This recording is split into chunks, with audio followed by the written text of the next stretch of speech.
नए वाले Ninja look में करते हैं आपका स्वागत इस वाले खतरनाक वीडियो में। अगर हम ग्लव्स को ऐसे फेंक के फिर ऐसे दे मारे तो फोन के टूटने के चांसेस है। दरियाई घोड़े को देख के आभास हुआ हमको कि हमारे पास पैसे नहीं। ये भाई सारे पैसे ना दरियाई घोड़ा ही उड़ा देता है हमारा। तो तेल बहुत पीता है ना। चाय पी के फिर हमने किया आगमन हल्दी रसम में, जो कि है रूसा के भैया की। एंड वहां पे आके देखो, आते ही सोने की कड़ची फ्लेक्स करने लगी है हमारे सामने।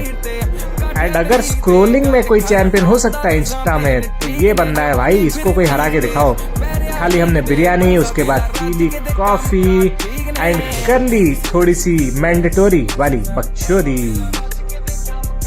आंखें अभी दिख रही होगी ना, मेरी हालत बची है, आंखें भी है लाल, क्योंकि आज का दिन था कमाल। एंड गुड नाइट, अभी हम जा रहे हैं सोने।